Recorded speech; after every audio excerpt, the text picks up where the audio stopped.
Hi everyone, thanks for joining us on this rainy afternoon. My name is Jeff Hoppe, I'm the Executive Director, Cornerstone Studios. I'm very pleased to welcome you to our annual Studio178 Artist-in-Residence lecture. This year's Artist-in-Residence has been Farah Mohammad. We've been so pleased to have you with us for the past year, and we're looking forward to hearing more about your work.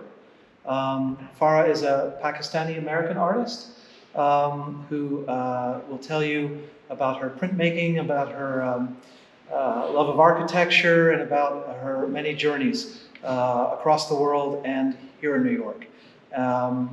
If you have any questions afterwards, please stay, raise your hand, and we'll get to you with a camera and let you ask your question. We'll be recording this talk and hopefully putting it up on YouTube later for any folks who weren't able to be here today in person. Welcome, Farah. Welcome to the past Studio178 Artists-in-Residence who are here with us. 2 of the 4, I think, are here in the audience. And I'll turn it over to you. Thanks so much. Thank you, Jeff. Hi, everyone. I'm so honored to have been at the Cornerstone Studios as the Artist-in-Residence this past year. It's been an incredible space. I am a Pakistani printmaker and installation artist, and I'll talk to you now about some previous work that has shaped my practice, and I'll transition into the work that I made during this residency. Prior to enrolling in my MFA program in 2019, I used to be a full-time social worker, and I was working a lot with families, and during this time thinking a lot about patterns of stress that get passed down to generations. And somehow during this time, I started doing more work that was involving my own childhood home in Karachi, Pakistan. A lot of architectural elements were inspiring a lot of the compositions. And this is a monotype print that I made. I had taken a lot of photos in 2019. I had spent 2 months in Karachi at that time, taking a lot of pictures and transitioning into student status again to start my MFA. And I was intrigued by this moment where I was noticing that the inside of my house at that time had remained as I always remembered it, and the space surrounding it was in transition, and there had been this building across from it that was in construction since before I had left in 2012. And I was noticing how it kept caving in closer, and I was interested in capturing that. And so as I'm a printmaker, this is another mono print, and I make these by painting layers onto plexiglass in shapes. And registering those layers together and transferring them onto paper under a printing press. This was another moment where I broke a scene down into shapes and registered it together to make this, capture this moment where I was in a market and every inch of the space was being utilized, and I was interested in capturing the pattern that was created with all of the action. And then in 2020, I didn't have access to a print shop, so I was staying with my sister for a few months and made a mural of Sunny's, Red Hook, Brooklyn, in her house. And after I took this photograph, I realized that I really valued bringing images from one place into another place. This is a monoprint with a silk screen, and it started off with this little watercolor painting that I made of laundry on my bed unfolded. I hate folding laundry. It's my absolute worst thing. And I eventually ended up cutting all those shapes of fabric in plastic and layering the plastic together to mimic these architectural forms from different places in Brooklyn where I was spending a lot of time. And just to show you where the texture of the monoprint came from, here is a little monoprint test that I did of printing in my studio where I layered these shapes, which I then pressed onto paper. And the title of this piece, Motion and Rest, is inspired by this text I was reading by the philosopher Deleuze. I was intrigued by his mention of life being alternating states between motion and rest. And I was thinking that's a cool way to think. I was drawn to thinking of, the states of life being that way. And then I thought that it seems more accurate to say that we're alternating between chaos and longing. So I took my sketches, my test monoprints, and I scanned them and printed them enlarged onto Tyvek and then painted into it. I was really interested in capturing this movement between the pixelation of the digital monoprint combined with brush strokes. And, I wove in a lot of imagery from Karachi and Brooklyn and Harlem into this piece. And this was, I once from the top of a building saw this man downstairs that was just in between a chaotic moment, just blissfully eating mangoes, and the skin of the mangoes was just falling all over the place. And I was like, I gotta include him. And this was another detail from the same installation. While I was walking under a construction site in Harlem, I felt that I could smell these cookies that I used to eat in school as a child growing up, and I found them on Amazon, and I made these molds and casted the cookies and suspended them in front of the installation. I was really interested in how olfactory sensations can transport us to different moments in our life. This is another work that I made, combining different imagery together. A lot of this imagery in this installation came from a neighborhood called Sadr in Karachi, also that I had photographed during my 2019 visit. And these are woodcut prints that I printed onto really thin Japanese paper and sewed together. So during that visit, I used to pick my grandfather up from his office, which was in Sadr, and take him for his walk. And I had a lot of opportunity to photograph the neighborhood. And it's historically a very significant neighborhood because when we were still colonized, it was downtown Karachi, and it was the neighborhood where a lot of activity took place. But it's now sort of deteriorating. And because I work a lot in shapes, one of my mentors, painter Susanna Coffey, suggested breaking the wood up into shapes. So I laser cut this wood and carved into it, and then made these reduction woodcut prints.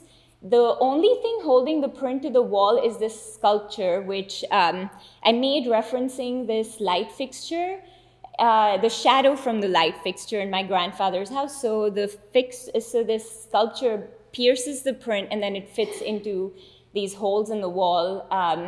And as I installed it, I titled this piece Dictator Lover, because I was interested in how icons from our past, these symbols that are protective and comforting, can sometimes also be restrictive as we're processing life experiences. I felt that last piece, after making it, was a little tight, and I wanted to release some of the tightness. So I printed some of the wood blocks onto silk and suspended. I sewed those pieces of silk, referencing the immediate view outside my Harlem studio, and suspended them on these pieces of wire. Where they could just float and intermingle. And I was interested in how these images from a time can take different shape as, in new contexts, they might be reshaped and gather new meaning. And I really enjoyed working on silk, but silk was really expensive buying it in the US.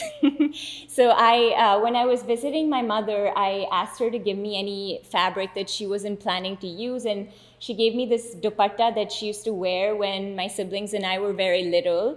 After having it in my room for a few months, I decided to repattern it. So I drew this pattern of a net using Gutta resist onto the fabric, and then bleached all of those squares. And then I started painting into the squares, and I wanted to create this imagery of, I was trying to create this scene of looking into my garden, my mother's garden, from my childhood window, my bedroom window. And what I didn't realize at the time was that if you don't wash off bleach from fabric, it stays active.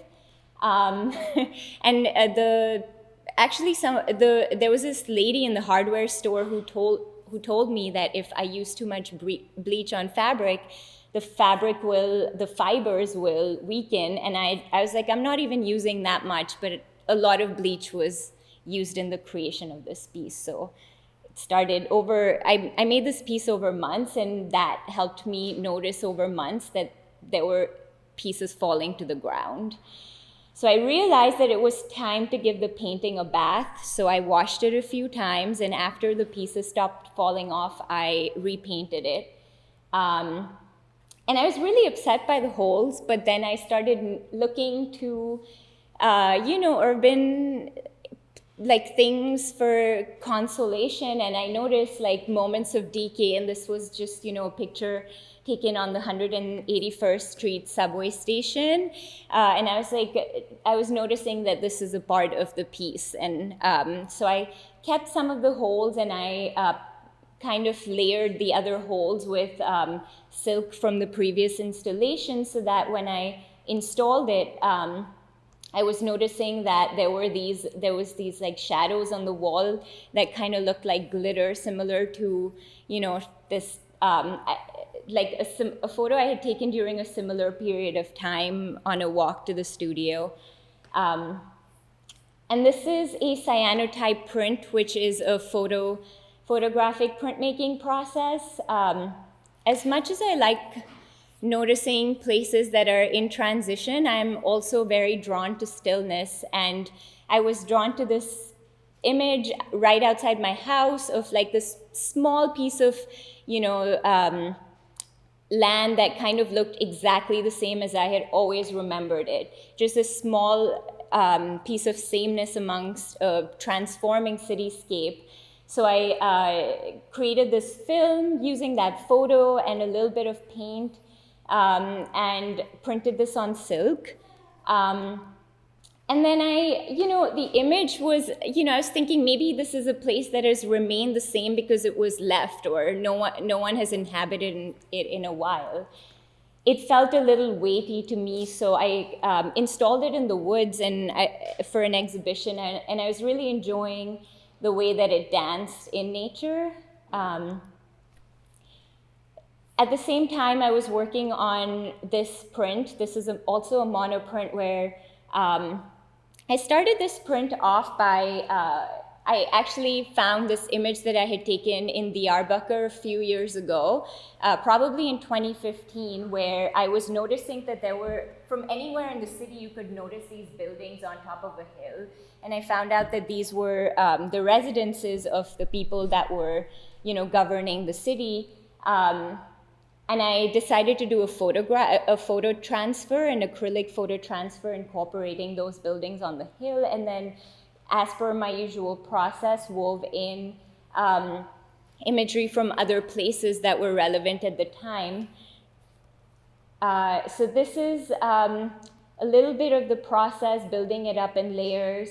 So over here, there's imagery from Diyarbakir, Harlem, 125th Street, Harlem, 116th Street, my kitchen in the Heights, and a little bit of the Upper East Side and Karachi. I'm really drawn to ghost prints as well. Ghost prints are prints that you make from the residue left behind on the plexiglass after you go through and print one of your monoprint. So I had a lot of this residue left behind, and I also teach monoprint, and a lot of my students often ask me if it's okay to go in and hand paint into, prints. And although I'm traditionally trained as a printmaker, now I also feel why not. And I've been painting into this ghost print and really enjoying that process.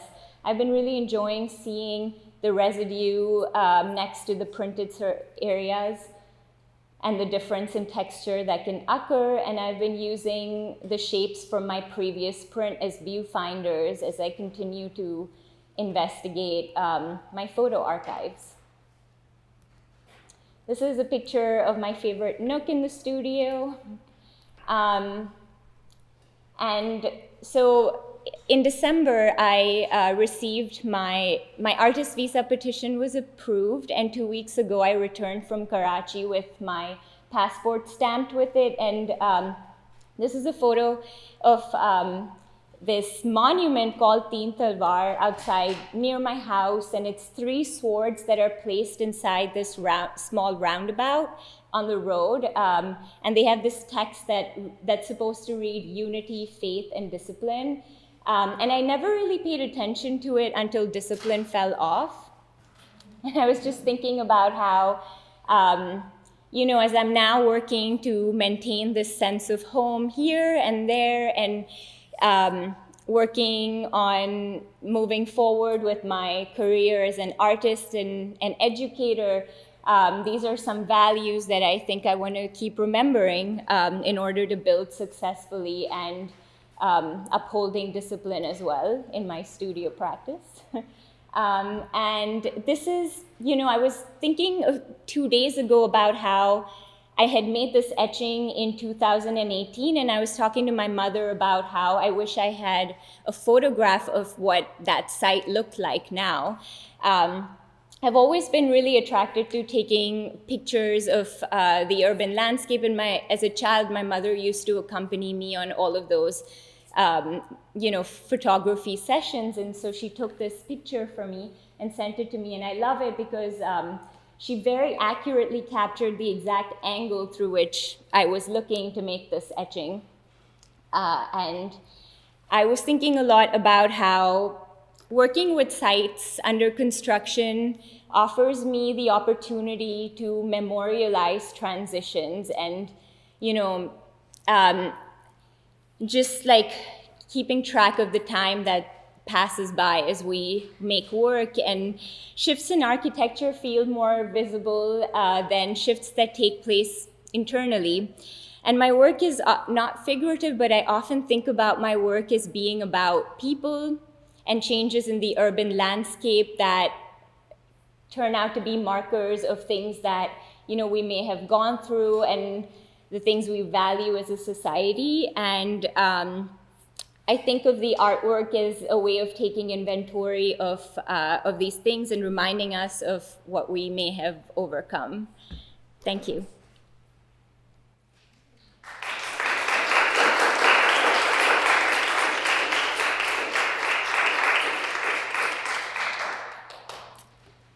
Feel free to let me know if you have any questions. Yes. So can you talk about your printmaking practice with relation to your painting practice? Because like it feels like you're both a painter and a printmaker. Mm-hmm. And some areas feels more printed, some areas feel more painted. Yeah. So I consider myself a printmaker. I find the way, my way of working, I feel like printmaking offers me a structure for thinking through things, thinking in layers, and also having some separation from the work. So when I'm working on a layer of print, I'm not, it's separated from the product, so it gives me some space to focus on a small section.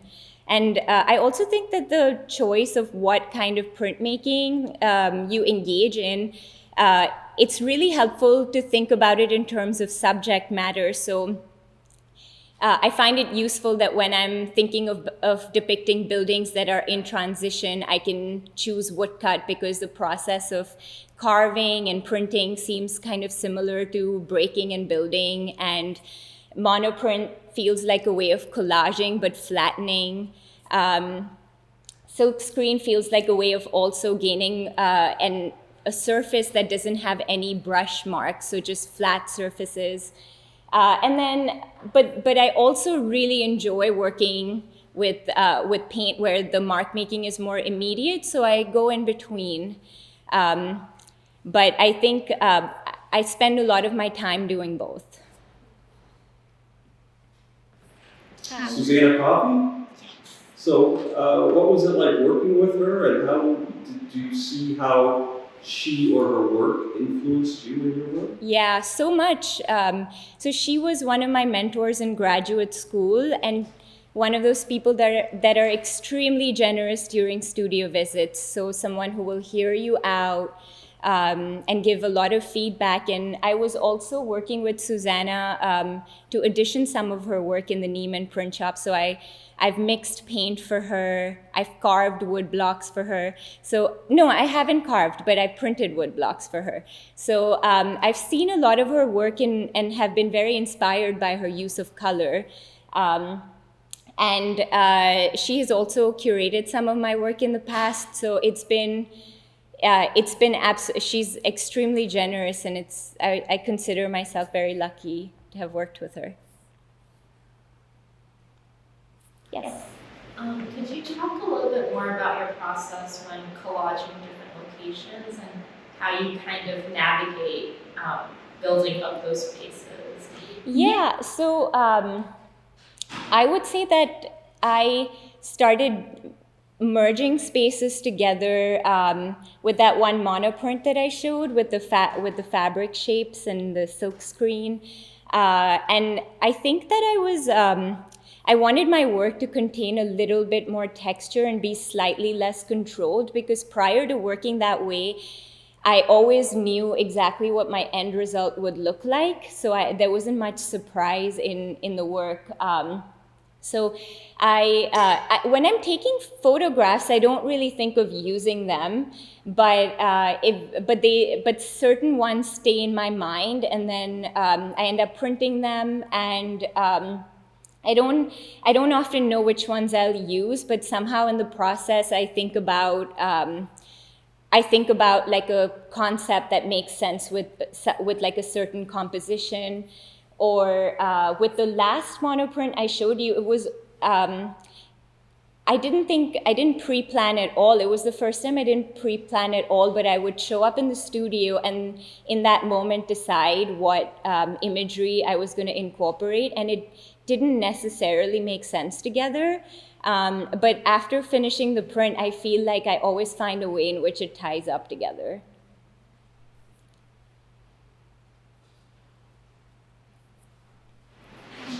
Yeah, I really enjoyed, and I did it twice because you talked to my 8th graders about doing work too, so that was really cool that I did a double feature of this. But one thing I really enjoyed, that it's just more of a comment, but I really love that you're stating you're a printmaker. But for me, I'm like so disciplinary, you know what I mean? But I really love that you stop, you're standing that and printmaking, and I really feel like you're pushing the boundaries.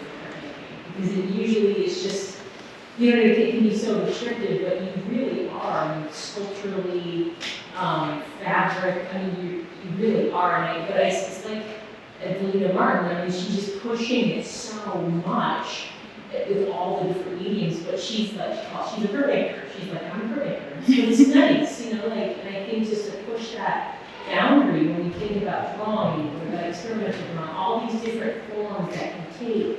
And you're standing around and you're like, no, I'm a printmaker, and I really appreciate that. And you're pushing that boundary, which I think is important for printmaking too, to keep evolving, to keep being accessible to the people, to the youth, and I think it's very important as it goes forward as a medium. Thank you so much. Yeah, I find a lot of freedom in the medium, and I think it has also allowed me to work on a larger scale, which I really appreciate about it. Yeah, and I also work with my high school students with printmaking, which is, there's a lot of surprise involved in the process because you're working in a way, and then either the printing press collaborates to kind of add its own mark making, which you can then work alongside, or yeah, there's just like a lot of surprise in the process, so I enjoy it very much. Yes? Hi. I have a few questions. Can you talk about your experience, what age groups you teach and where? And also I'm interested to hear about what it has been like to have a residency here. Yes. And being among other artists. Sure. Yeah, I currently teach middle school through an organization called Creative Artworks. And I also teach at the Robert Blackburn printmaking workshop. I teach monoprint there. I think that I think that it's very hard to manage all of these like different work commitments as an artist who keep like you have different jobs at different moments. But it's been nice to come into the studio. It's available 24/7. Using it for, working out ideas, sketches, to painting and installation, and being able to have studio visits here has been really valuable. I think that having a studio space, a residency space that is low cost and open 24/7 is a huge gift for any artist. But yeah, it's still challenging to manage the time, and I feel like as someone leaving the space, there are all these things that I wish I could have done more in the space. So yeah. What kind of projects do you do with high school students, or when you're in with creative artworks? What kind of printmaking experience? With them, I do etchings. So creating some kind of drawing on a surface and then transferring it with rollers and pressure onto paper. And I think that students have worked very little with mediums that are anything but paper. Like we usually work with paper, but so they get surprised with the mirroring of the image and, like destroying the matrix a little and yeah. But printmaking is a small part of what I do with them. I also do a lot of painting and drawing with them. Mm-hmm. Dana? Hi. I'm noticing in the showing us your work, thank you so much for presentation. Yeah, I'm noticing that your choice of materials is really interesting, and I feel like oftentimes you're choosing materials that sort of shift away from maybe the original image of reality. Like when you were using the wire to create both the shadow and that picture, or transferring things to silk that is concrete and heavy and buildings when you were using it. I was just wondering if you could speak to your choice of materials and how you fit into your ideas. Yeah. So I started working with things that were not paper and working with fabric because I think that when I made the print that had the sculpture with it, I felt very precious about it and anxious around it all the time. That I wanted to work with something that helped me feel more comfortable with it. And and actually a lot of my imagery also has like fabric on clothing lines, etc. I also love painting fabric. I think when I used to paint prior to printmaking, I used to love painting like the folds of fabric.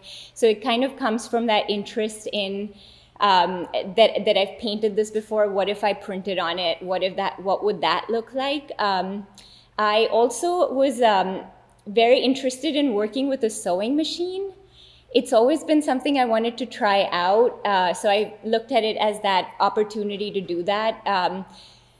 I did a really bad job, and if you saw that installation up close, you would see there were a lot of like holes where things didn't patch up quite right. I was just thinking in terms of wire. I wanted people to be able to see, when you're using a sewing machine and the thread bunches up in the back because you didn't know how to sew. Like there were a lot of those moments, but I figured that I wanted people to see the front and the back of the print, so I wanted to suspend it off the wall a little bit. And I liked the lightness that it created, all kind of like flowing together, all of those prints after they had been like so tightly stitched. And then when I worked on Tyvek, I was thinking about how Tyvek is also a personal protective, it uses PPE, and it's also in between like paper, fabric, plastic. And I knew that was going to be very, very durable. a very durable material, and I tested like what painting on it would feel like, and it's just this material on which you can paint and repaint. So it was interesting to have it have it printed and then painted, and it was also really good for image transfers. So I use a lot of acrylic image transfer, so I just felt like it was, so that's kind of how I choose the material. And I have a question about transition. I was really impressed by the image you took of the light multitude trees on the sidewalk. And so you had also think about transition between human about this and natural this. And I'm wondering if you can talk a little bit more on your work interact with those transitions. I grew up in Karachi, and I think about working with natural objects very little. I spent very little time in nature, but I guess I noticed shadow a lot, and I noticed like occurrences that were not meant to happen, that were not intentional, but things that happen because of time passing by. So I would say that, I would say that like I'm not sure if I transition between like working with natural made things. I feel like I'm very much like working off of urban things, and I actually went to undergrad. I went to Bennington College, and I was very confused. I loved Bennington. I think it's a very special experience, but I was very confused about how to interact with nature for 4 years.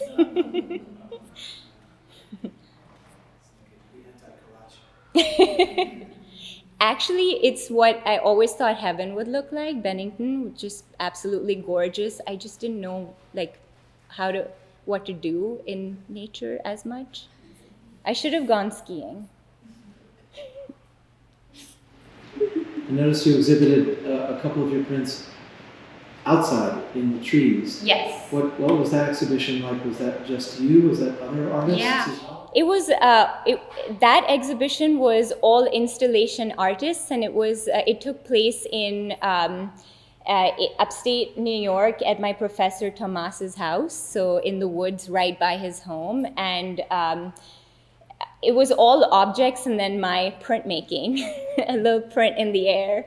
But I think that I was already offered that space. I would have never thought to install work like that, but I was very grateful to have had that opportunity to do that. It was really fun. And also to witness how other people work with nature, the ideas that they derive from nature, and how they collaborate with it. It was a very inspiring show to witness.